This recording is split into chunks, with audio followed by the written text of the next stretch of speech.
हाय guys, मैं हूं Zubair Khan, final year MBBS student. Okay, today I am going to start very basic chapter of physiology, the blood. Okay, blood. This is the introductory class of blood. एक UG और PG level के दोनों ही student इस lecture को देख सकते हैं. Nursing वाले भी देख सकते हैं. ठीक है, नर्सिंग यूजी एंड पीजी के भी देख सकते हैं. ठीक है, तो जो पीजी के लिए प्रिपरेशन कर रहे हैं वो लोग. ठीक है, तो ये इंट्रोडक्टिव पार्ट है. We have to know what am I telling.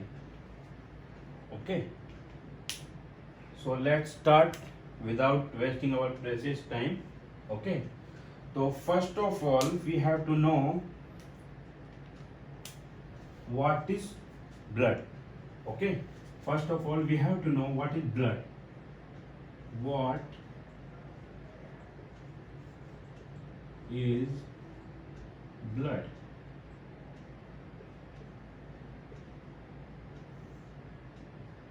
जो ब्लड है ये हमारे एक लिक्विड कनेक्टिव टिश्यू है. क्या है? Liquid connective tissue. Liquid connective tissue है.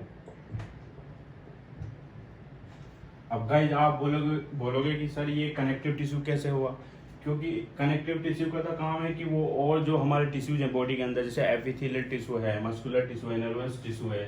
ठीक है, ये सारे टिश्यू हैं, उनको वो कनेक्ट करता है. ठीक है, लेकिन यहाँ पे सर ये कैसे इसको कनेक्टिव टिश्यू? क्योंकि कनेक्टिव टिश्यू के अंदर सब्सटेंस होते हैं कि फाइबर्स होते हैं उसके अंदर. ठीक है, मैट्रिक्स होता है और हमारी कुछ सेल्स होती हैं. ठीक है, तो यहाँ पे ब्लड के अंदर जो कनेक्ट कर रहा है, हमारी जो सेल्स हैं उसके अंदर, ब्लड के अंदर जो आरबीसी है, डब्ल्यूबीसी है, प्लेटलेट्स हैं, उनको कनेक्ट करने के लिए मैट्रिक्स जो होता है इसके अंदर, मैट्रिक्स. तो मैट्रिक्स की वजह से जो प्लाज्मा होता है मैट्रिक्स का काम करता है, तो इसलिए हम इसे लिक्विड कनेक्टिव टिश्यू बोलते हैं. ठीक है, तो इसलिए ये एक लिक्विड कनेक्टिव टिश्यू है. ठीक है, अब ये है कि the process of what is hematopoiesis. Hematopoiesis, जो हेमेटोपोइसिस है वो क्या है? Haematopoiesis the process of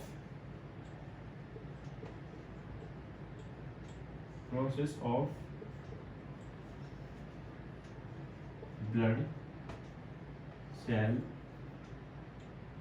formation. ठीक है, जो हीमेटोपोइसिस है वो हमारे ब्लड सेल्स हैं, जो रक्त कोशिकाएं उनको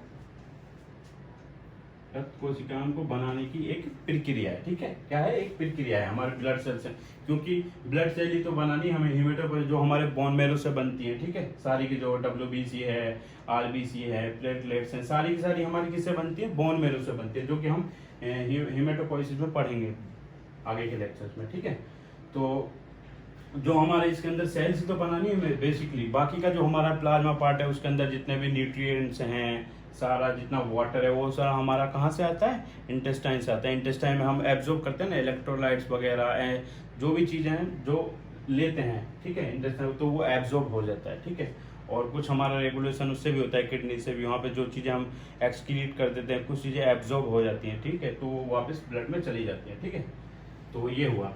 अब हमें यह जानना है इसकी स्टडी को क्या बोलते हैं? ब्लड की स्टडी को study of blood. Study of blood, जो ब्लड का अध्ययन है उसको हम क्या बोलते हैं? हीमेटोलॉजी.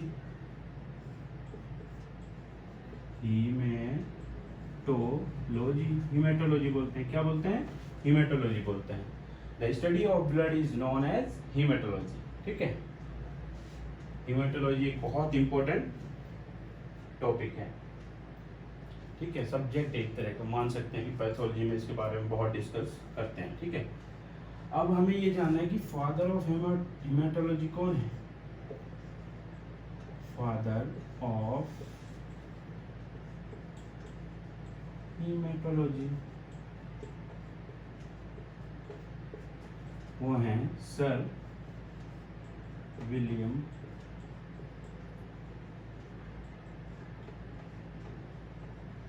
हैवसन। कौन है? विलियम हैवसन। अब यहाँ पे एक इंटरेस्टिंग पॉइंट है कि ये तो किसका है? फादर हैं। सर विलियम हैवसन किसके हैं? Father of haematology. बट आपको वो पूछ सकता है कि father of circulatory cardiovascular system, तो आपको क्या है उसका आंसर? कौन है? Doctor William Harvey. कौन है? Doctor William Harvey, father of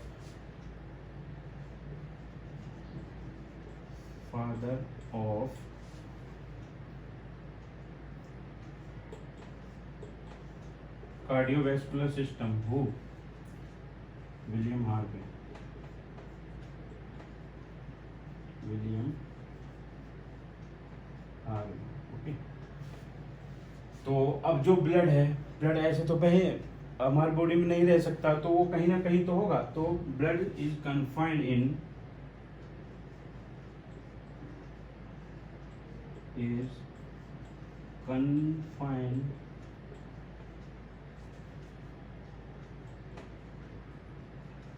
blood vessels. कहाँ पे कन्फाइंड रहता है? ब्लड वेसल्स के अंदर, क्योंकि वो ब्लड वेसल्स में तो ब्लड वेसल्स के थ्रू तो हमारी बॉडी में जाता है और सारी सेल्स के पास पहुंचाता है ब्लड को। ठीक है। अच्छा, जो कार्डियोवैस्कुलर सिस्टम है सीवीएस, किस किस से मिलकर बना हुआ रहता है? Blood plus heart plus blood vessels. Okay, blood vessels इनसे मिलकर बना हुआ है। ठीक है। तो हमें क्या जानना है? Blood is a liquid connective tissue. ये हमारी जो बॉडी है, चलो इसको नेक्स्ट इनको मिटाने के बाद बताता हूँ। ठीक है। तो एक लिक्विड कनेक्टिव टिश्यू है। लिक्विड कनेक्टिव टिश्यू क्यों? क्योंकि कनेक्ट करता है हमारे अंदर जो सेल्स होती हैं हमारे ब्लड के अंदर। ठीक है। उनको जो हमारा प्लाज्मा होता है उनको कनेक्ट करके रखता है, जैसे कि हमारा एक कनेक्टिव टिश्यू करता है। ठीक है। The process of the blood cell formation is known as hematopoiesis. Study of blood is known as hematology. Father of hematology William Hewson. Father of CVS is William Harvey. Blood is confined in blood vessels. Okay. And CVS cardiovascular system consists of blood and heart and blood vessels. ठीक है। तो ये चीज आपको आनी चाहिए। ठीक है गाइस, राइट। तो मैं इसको मिटाता हूँ। ठीक है। अब हमें इनके बारे में कुछ इंटरेस्टिंग पॉइंट आने चाहिए। ठीक है। Some specific characteristic of blood. अब वो क्या क्या है? Let me tell you.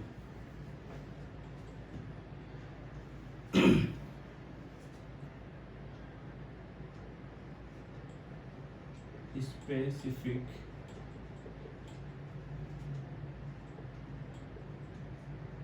Characteristics of blood.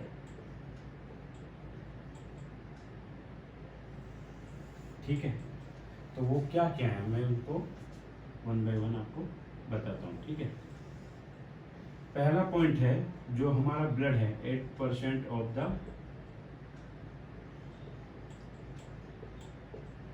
Body weight. हमें ध्यान रखना है कि जो हमारा जो ब्लड है, हमारे जो ब्लड वेसल्स के अंदर ब्लड है, ब्लड जो हमारी बॉडी के अंदर है, वो हमारे जो टोटल बॉडी वेट है, ठीक है, उसका 8% बनाता है। ठीक है। अच्छा, और ये है 25% of ECF, extra cellular fluid. दो टाइप के फ्लूइड होते हैं ना, इंट्रा सेलुलर और एक्स्ट्रा सेलुलर फ्लूइड। जो एक्स्ट्रा सेलुलर फ्लूइड है वो दो पार्ट में डिवाइड होता है, किसमें? प्लाज्मा और किसमें? इंटरस्टिशियल फ्लूइड में। तो हमारा जो ये है एक्स्ट्रा सेलुलर फ्लूइड, ये 25% बनाता है। ठीक है, ब्लड का। That mean 3.5 litre. ठीक है, ये हुआ। अब ये हमें ध्यान रखना है कि ब्लड का फॉर्मेशन आखिर होता क्या है। ठीक है, कब होता है? अब मैं आपको बता देता हूँ। इन्फेंट में intra uterine life, intra uterine life में, ठीक है, अप टू जो ब्लड फॉर्मेशन होता है स्टार्ट होता है 3 वीक। 3 वीक पे मतलब एम्ब्रियोनिक डेवलपमेंट के टाइम में 3 वीक से ब्लड स्टार्ट हो जाता है, ठीक है। तो 3 वीक पे कहाँ ब्लड स्टार्ट होता है, यॉर्क सेक से। यॉर्क सेक में ब्लड बनना स्टार्ट होता है, ठीक है। उसके बाद में क्या होता है, 3 वीक से बाद 3 मंथ पर क्या होता है, 3 वीक से लेकर उसके बाद 3 मंथ। 3 मंथ में ये जो हमारा ब्लड का फॉर्मेशन है कहाँ स्टार्ट हो जाता है, लीवर, स्प्लीन, ठीक है। लीवर स्प्लीन के द्वारा हमारा ब्लड फॉर्मेशन स्टार्ट हो जाता है, ठीक है। उसके बाद 3 मंथ से लेके बर्थ तक इन्हीं से बनता है, ठीक है। उसके बाद में बर्थ के बाद में क्या होता है, बर्थ के बाद में जो ब्लड हमारा होता है वो किससे बनता है, बोन मैरो से। बोन मैरो के अंदर आफ्टर बर्थ, ठीक है, आफ्टर बर्थ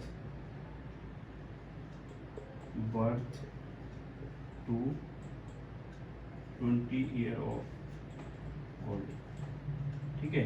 इसके बीच में कहाँ बर्थ से लेकर 20 ईयर ओल्ड तक जो ब्लड है वो कहाँ बनता है, हमारा बोन मैरो में। कहाँ बनता है, बोन मैरो में, ठीक है। बोन मैरो ये है हमारी, एक बोन होती है ये वाली, इस तरह से बोन होती है ये वाली, तो ये बोन मैरो है मेरे, ठीक है। ये वाली इसके अंदर बनता है, ठीक है, बोन मैरो। अब बोन मैरो 2 तरह की होती है, वाइट रेड और येलो, ठीक है। जो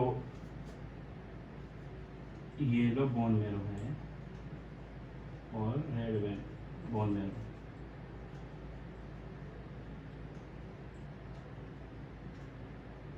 ठीक है। जो रेड बोन मैरो रेड क्यों होती है, जो रेड होती है बोन मैरो हमारी रेड कलर की क्यों होती है, क्योंकि जो हमारी बोन मैरो होती है रेड, इसके अंदर जो हमारी हेमेटोपोइटिक स्टेम सेल होती है, ठीक है, वो बहुत ज़्यादा अमाउंट में होती है, इसलिए ये रेड कलर की होती है। और येलो क्यों होती है, येलो कलर की बोन मैरो, ये येलो अप टू, ये रेड कलर की जो होती है ना, birth to 20 years of old तक, ठीक है। इतने ईयर्स तक हमारी जो ब्लड का फॉर्मेशन होता है वो रेड बोन मैरो से ही होता है, ठीक है। आफ्टर 20 ईयर्स ओल्ड, ठीक है, आफ्टर 20 ईयर्स के बाद में क्या होता है कि जो हमारी लॉन्ग बोन होती है ना, लॉन्ग बोन का जो ऊपरी हिस्सा होता है, ठीक है, upper part of the long bone, ठीक है, उनसे बनता है। और फिर हमारी जो फ्लैट बोन होती है, ठीक है, एक्सियल स्केलेटन होता है, उससे बनती है, ठीक है। तो इसको येलो बोन मैरो क्यों कहते हैं, क्योंकि येलो बोन मैरो के अंदर जो हमारी जो एडिपोसाइट सेल मतलब फैट सेल बहुत ज़्यादा होती हैं, और हेमेटोपोइटिक जो स्टेम सेल हैं वो बहुत कम क्वांटिटी में होती है, इसलिए थोड़ा येलो कलर की अपीयरेंस देता है, ठीक है। तो ये हुआ, ठीक। अब नेक्स्ट है हमारा जो गेनोम है, ठीक है, उसमें एक ग्राफ दे रखा है। क्या दे रखा है, ग्राफ। इसके अंदर दे रखा है percentage of cellularity in bone marrow, ठीक है। और ये हमारी एज दे रखी है, ठीक है, 0 to 0 ऐसे दे रखा है, ठीक है। तो इसमें बता रखा है कि यहाँ पर ये 100% है, ठीक है। तो यहाँ पे 100% तो ये है, क्या बोलते हैं, तो हेमेटोपोइटिक स्टेम सेल होते हैं, ठीक है। तो यहाँ से ब्लड फॉर्मेशन इनमें हमारी जो होता है धीरे धीरे ये ऐसे बढ़ जाता है, ठीक है। किस में, जैसे कि हमारी एक टिबिया, इसको टिबिया मान लो, ठीक है, इसको फीमर मान लो, ठीक है। उसके बाद धीरे धीरे जैसे एज बढ़ती जाती है तो ये घटता जाता है, ठीक है। तो जो ब्लड बनता है आफ्टर 20 ईयर्स, जो वो बनता है वो किस में बनता है,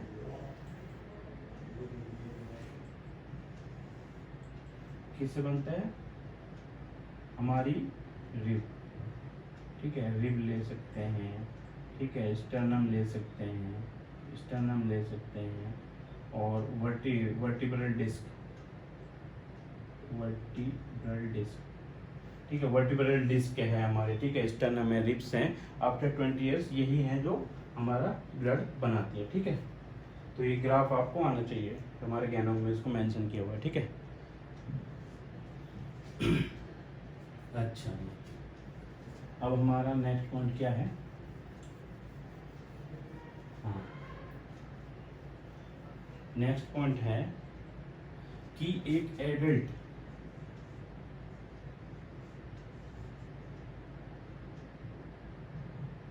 ह्यूमन के अंदर कितना ब्लड होना चाहिए, एडल्ट ह्यूमन के अंदर कितना ब्लड होना चाहिए, अगर मेल है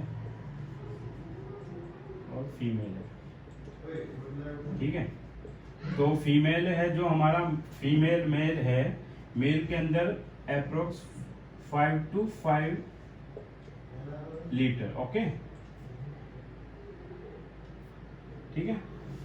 और जो हमारा फीमेल है, फीमेल के अंदर हमारा 4 to 5 लीटर ब्लड होता है बॉडी के अंदर, ठीक है। Are you getting my point, okay. Next, ये हुआ हमारा quantity of blood in our body, ठीक है। अच्छा, नेक्स्ट पॉइंट क्या है, आपको बता दिया कि ब्लड कहाँ फॉर्मेशन होता है ना, वॉल्यूम बता दिया। अब फिर स्पेसिफिक, जैसे कि इसका वॉल्यूम बता देता हूँ मैं आपको। वॉल्यूम तो जैसा कि वॉल्यूम है मैंने बता ही दिया ऊपर, वॉल्यूम हमारा यही होता है, ठीक है, मेल और फीमेल में वेरी करता है, ठीक है। अब हमारा वॉल्यूम के बाद आता है, इसकी आती है विस्कोसिटी, विस्कोसिटी मतलब थिकनेस, कितना मोटा है पतला होता है, ठीक है। तो विस्कोसिटी जो होती है ब्लड की वो 5 times मोर देन वाटर। देखा होगा आपने, ब्लड थोड़ा क्या होता है, थोड़ा थिक होता है, वाटर की कंपैरिजन में थोड़ा थिक होता है, ठीक है। अब इसकी specific gravity, specific gravity of blood क्या होती है, 1.050 to 1.05 1060, ओके, इतनी इसकी स्पेसिफिक ग्रेविटी होती है, ठीक है। नेक्स्ट वन, पीएच क्या होती है इसकी, पीएच इसकी होती है, इसकी रेंज होती है 7.35 to 7.45, ठीक है, ठीक है। अब एक बात बता देता हूँ आपको, पीएच से रिलेटेड, ठीक है, लिख लिया, थोड़ा जल्दी लिखो।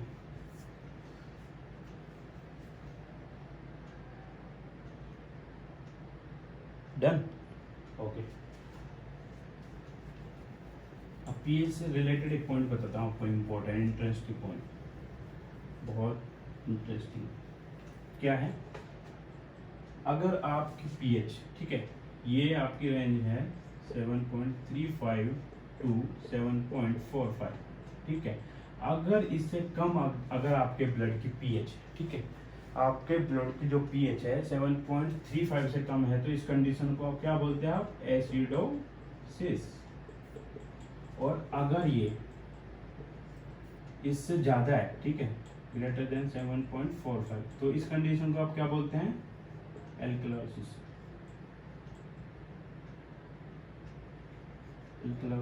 ठीक है, एल्कलोसिस बोलते हैं। अब ये भी 2 टाइप के होते हैं, ठीक है, एसिडोसिस होगी तो 2 टाइप की होगी ये भी, ठीक है, हम जिसको बाद में डिस्कस करेंगे डिटेल में, ठीक है। उसमें जो हमारा पीएच और वो पीएच वाला चैप्टर है ना, पीएच और इलेक्ट्रोलाइट बैलेंस वाला, वो उसमें हम इसको डिस्कस करेंगे, ठीक है। तो इसमें क्या है कि ये होता है रेस्पिरेटरी, होता है एक रेस्पिरेटरी एसिडोसिस, और दूसरा होता है मेटाबॉलिक एसिडोसिस। और ऐसे ये होता है एल्कलोसिस भी, ये भी रेस्पिरेटरी होता है, रेस्पिरेटरी और metabolic.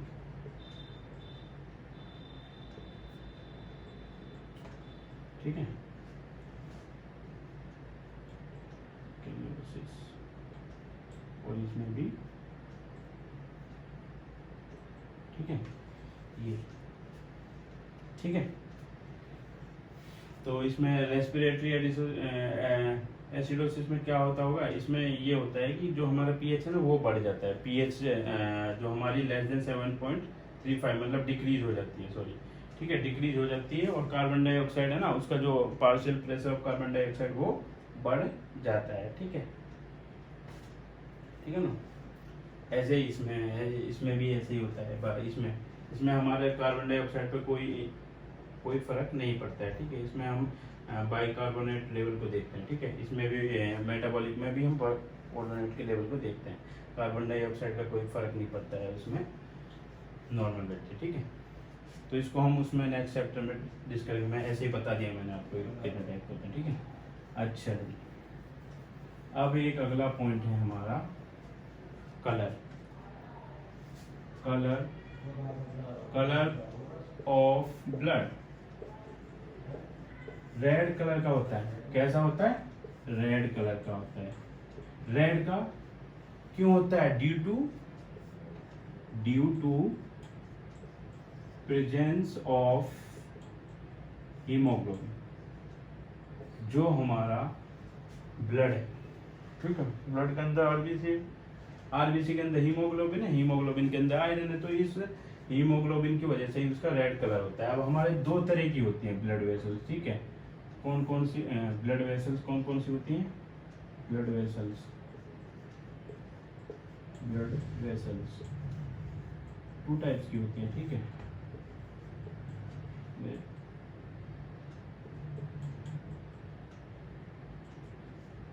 Arteries and venous system. ठीक है, ठीक है, तो जो आर्टरी हो जाए उसका हमारा क्या होता है,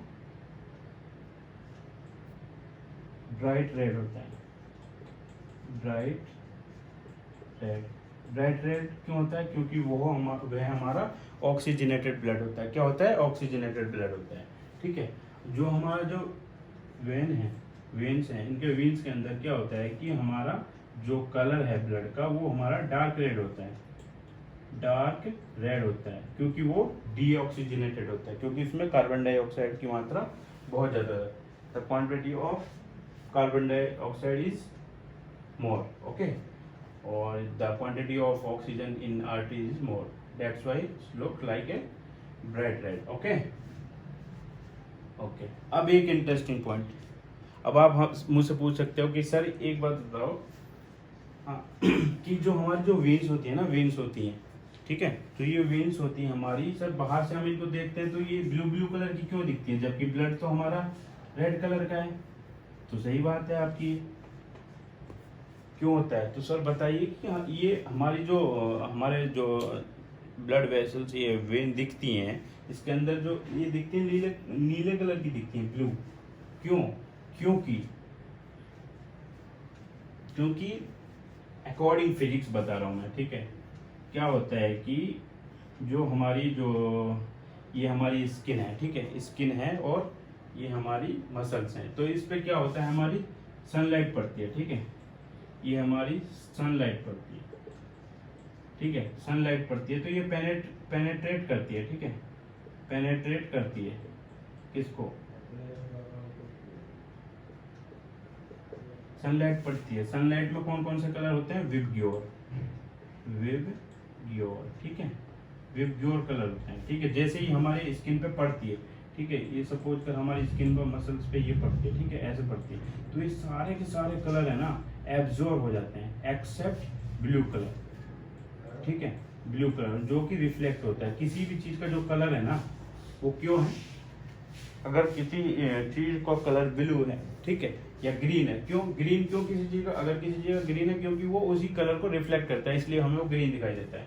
ऐसे ही है, अगर ये हमारे सारे कलर को एब्जॉर्ब कर लेती है, हमारी जो स्किन है, हमारे जो ये जो वेसल्स हैं, ठीक है, और ये मसल्स हैं, एब्जॉर्ब कर लेती है सारे कलर को, और जो हमारा ब्लू कलर है उसको वो रिफ्लेक्ट करती है, जिसकी वजह से वो हमें ब्लू कलर की दिखाई देती है, ठीक है। तो इसके पीछे ये लॉजिक, ठीक है। अच्छा जी,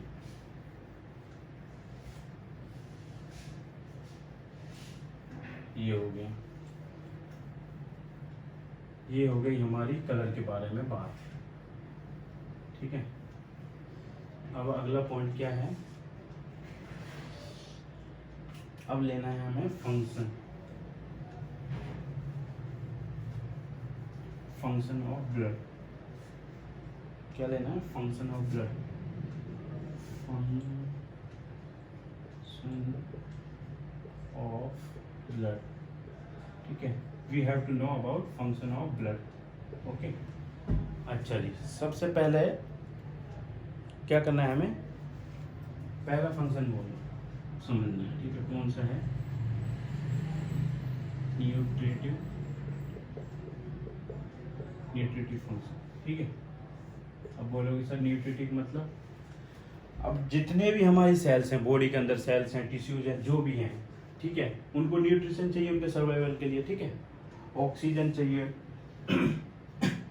ठीक है। तो क्या होता है कि जो न्यूट्रिशन है, हमारी जो इंटेस्टाइन है, ठीक है, व्हाट एवर वी कंज्यूम, ठीक है, वहाँ से जो हम लेते हैं एब्जॉर्ब होता है, ठीक है, डाइजेस्ट होता है, एब्जॉर्ब होता है, फिर उसके बाद ट्रांसपोर्ट होता है पूरी बॉडी के अंदर, ठीक है।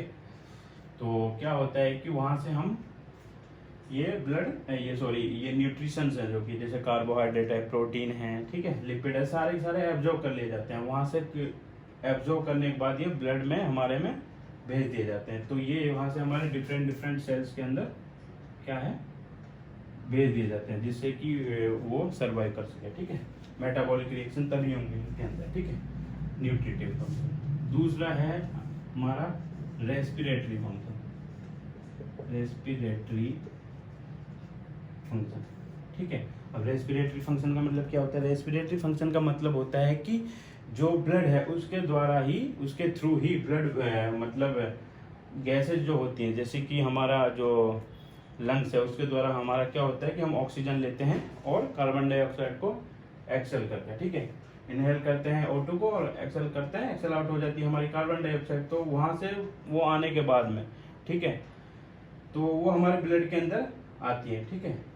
तो यहाँ से जो हमारी इनको ट्रांसपोर्ट करता है, जैसे कि ब्लड के अंदर हमारा क्या होता है, हीमोग्लोबिन होता है, वो उसको ऑक्सीजन को, एक मॉलिक्यूल ऑफ 4 ऑक्सीजन को वो ट्रैप कर लेता है, तो वो हमारे पूरे ब्लड में उसको मतलब ब्लड वेसल्स के द्वारा वो हमारे टिश्यूज हैं उनके लिए और सेल्स के लिए पहुंचा देता है, ठीक है, जो उनके लिए जरूरी है, ठीक है, क्योंकि ऑक्सीजन के बिना तो सेल सर्वाइव नहीं कर सकती ना, एटीपी फॉर्मेशन तो तभी होगा हमारा, ठीक है।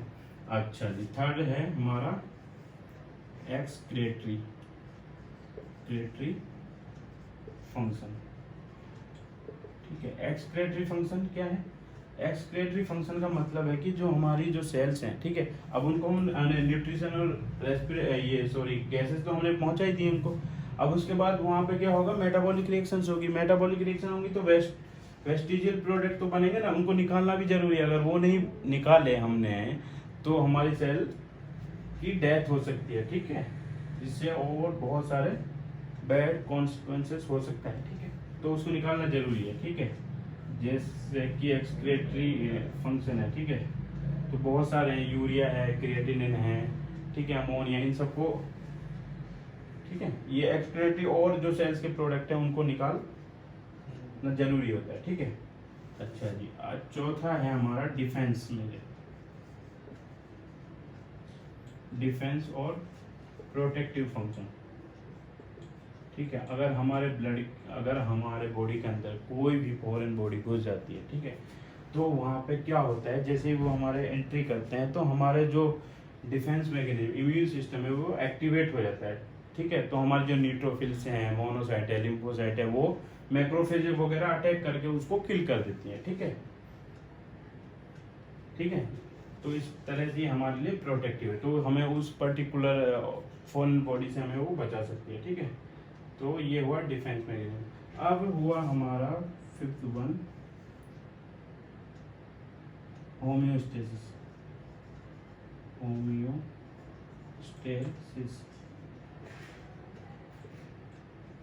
जो ब्लड है, हमारे ब्लड के अंदर जो पीएच है, ठीक है, इलेक्ट्रोलाइट बैलेंस है, उसको, ठीक है, उसको ये बनाए रखता है, ठीक है। नॉर्मल जो रेंज होती है हमारी पीएच और उसकी इलेक्ट्रोलाइट, उसको ये मेंटेन करके रखता है, चाहे बाहर का एटमॉस्फेयर कुछ भी हो, तो उसको ये मेंटेन करके रखता है, ठीक है, ब्लड, ठीक है। जैसे कि मैं तुम्हें बता दूं कि जो हमारी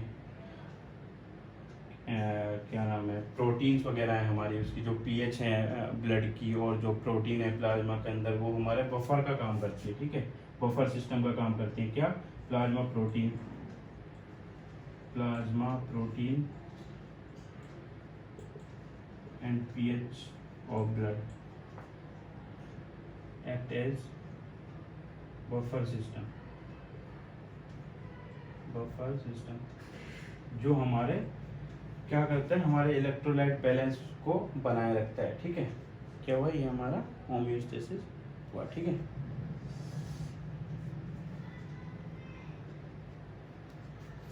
अब है हमारा 6 वन है maintenance of the body temperature, maintenance of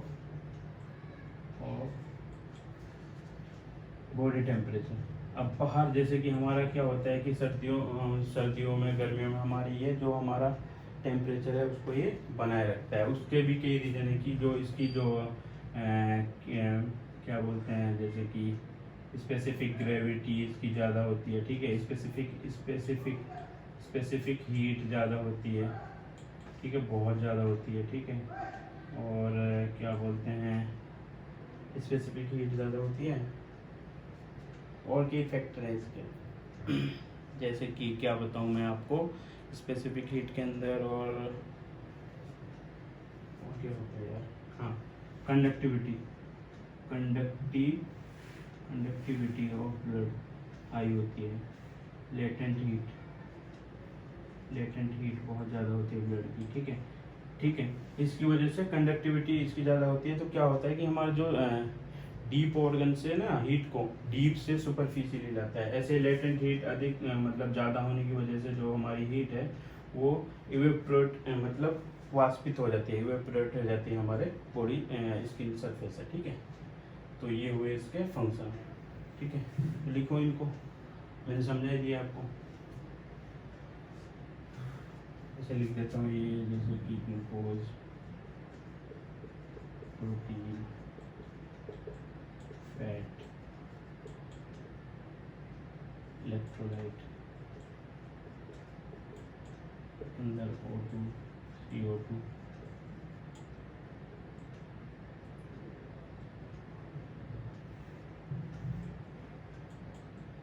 urea, ठीक है। इसके अंदर न्यूट्रोफिल्स, ठीक है, न्यूट्रोफिल्स, बेसोफिल, मोनोसाइट, इनको मैं शॉर्ट में लिख रहा हूँ, ठीक है। Neutrophil, basophil, monocyte, lymphocyte, macrophages, ठीक है, मैक्रोफेजेस, एसिनोफिल, जिसका फंक्शन होता है कि कोई फॉरेन बॉडी हो उसको बाहर निकाल देता है, ठीक है, डिसइंटीग्रेट कर देता है, ठीक है। होम्योस्टेसिस, ठीक है, लिखो जल्दी जल्दी।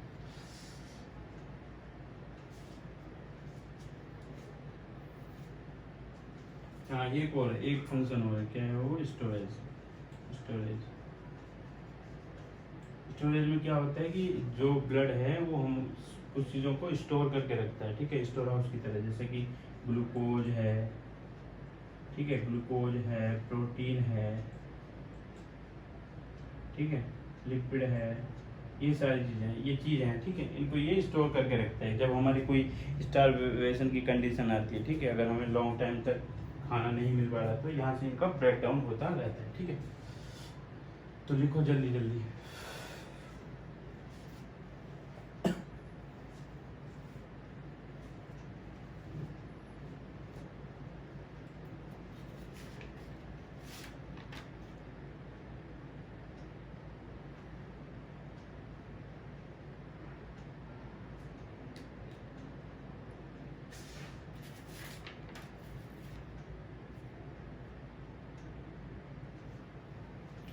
लिख लिया बच्चों? ठीक है।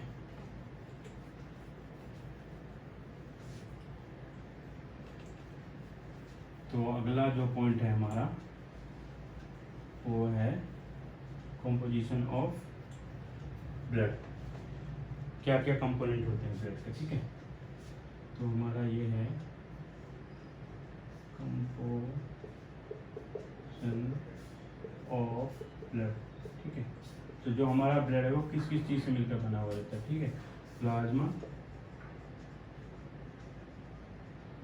और सेल्यूलर एलिमेंट्स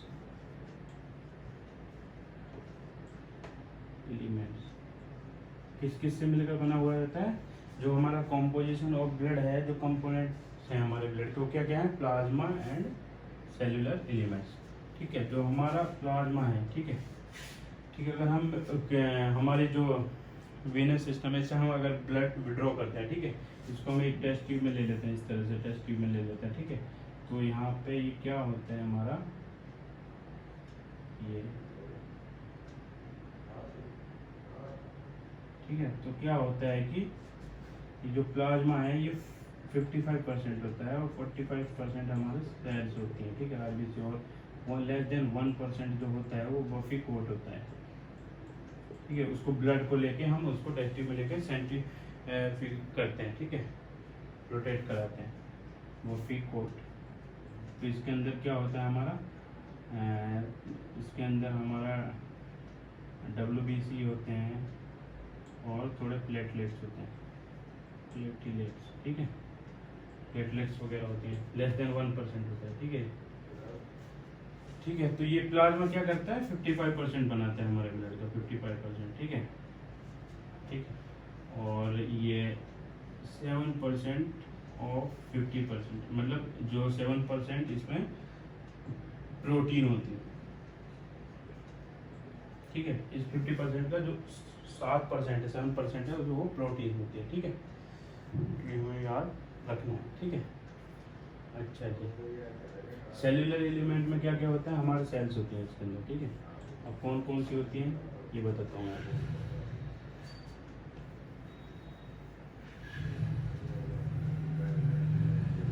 सेल कौन कौन सी होती है, सेल हमारी होती हैं आरबीसी और WBC और प्लेटलेट्स, ठीक है, जिनको हम क्या बोलते हैं, इरिथ्रोसाइट्स, और इनको क्या बोलते हैं हम, ल्यूकोसाइट्स, और इनको बोलते हैं मेगा कैरियोसाइट्स, ठीक है। आरबीसी को क्या बोलते हैं, एरिथ्रोसाइट, और WBC को क्या बोलते हैं, ल्यूकोसाइट, व्हाइट ब्लड सेल्स या व्हाइट ब्लड कॉर्पस्कुलर। कॉर्पस्कुलर क्यों बोलते हैं, इंटरेस्टिंग पॉइंट, हमको सेल बोलते हैं, कभी कॉर्पस्कुलर बोलते हैं। कॉर्पस्कुलर इसलिए बोलते हैं क्योंकि इनके अंदर जो मैच्योर आरबीसी होती है ना, उसके अंदर क्या है, न्यूक्लियस है, ठीक है, माइटोकॉन्ड्रिया, ये एब्सेंट हो जाते हैं, ठीक है। तो इसकी वजह से इसे कॉर्पस्कुलर बोलते हैं, ठीक है। तो नॉर्मल रेंज में इसमें क्या होता है, ये 5 से 5.5 मिलियन पर मिलीमीटर क्यूब ब्लड में इतनी होती है, ठीक है। अब इसका होता है 4000 to 11,000, और इसका होता है 1.5 to 4 लाख पर मिलीमीटर क्यूब ब्लड, ठीक है।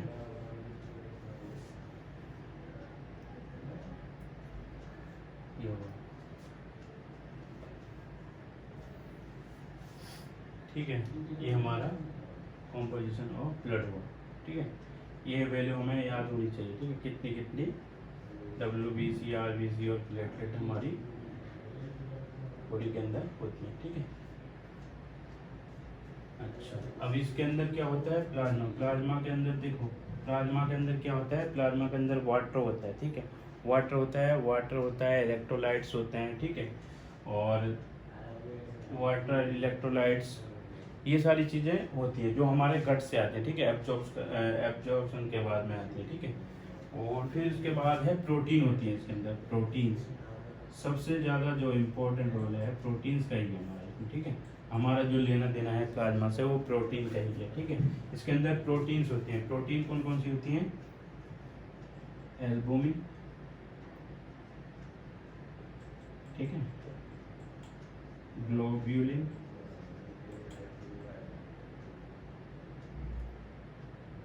एल्बुमिन, ग्लोब्यूलिन और फाइब्रिनोजन होती है,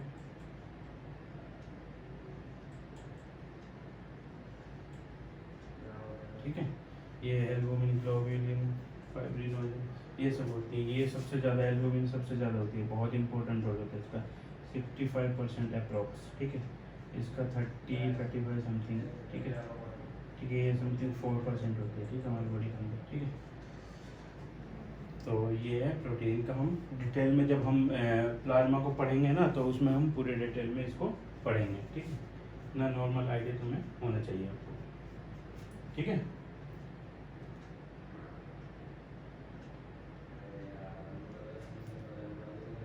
तो लिखो इसको जल्दी जल्दी।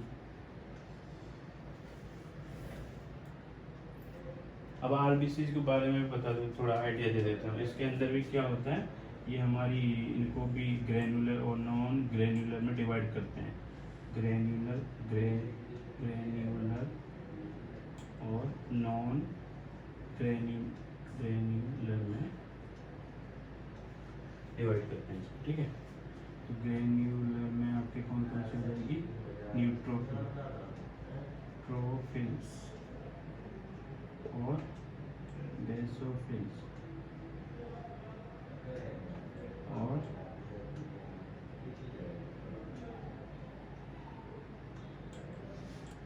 eosinophils,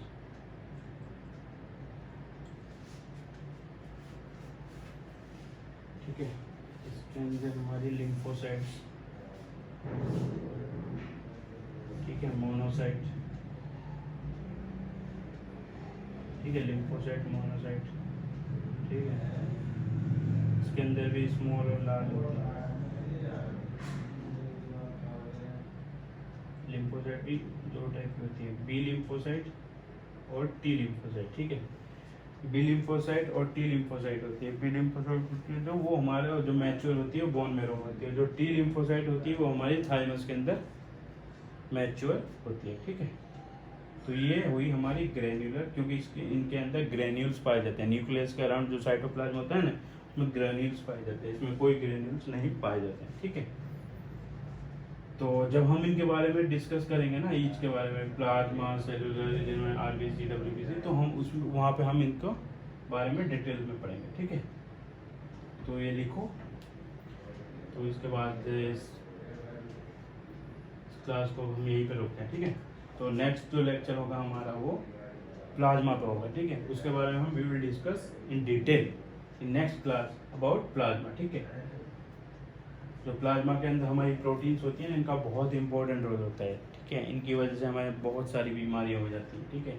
लाइक एक बहुत खतरनाक बीमारी जैसे कि हमारे बॉडी के अंदर एडिमा हो जाती है, सूजन आ जाती है ना बहुत सारे पार्ट में, वो जो कि लोकलाइज भी होती है, कहीं एक पर्टिकुलर जगह पे सूजन आ जाती है या फेस पे ही दिखती है, ठीक है। या फिर हमारे पूरे बॉडी के अंदर स्वेलिंग हो जाती है जिसको हम एनासार का बोलते हैं, ठीक है। तो ये हमें आना चाहिए। तो नेक्स्ट लेक्चर में हम ये सब कुछ डिस्कस करेंगे, ठीक है, डिटेल में। तो ये अभी तो इंट्रोडक्शन है, आपको ये चीज़ें वैसे ही आनी चाहिए, ठीक है।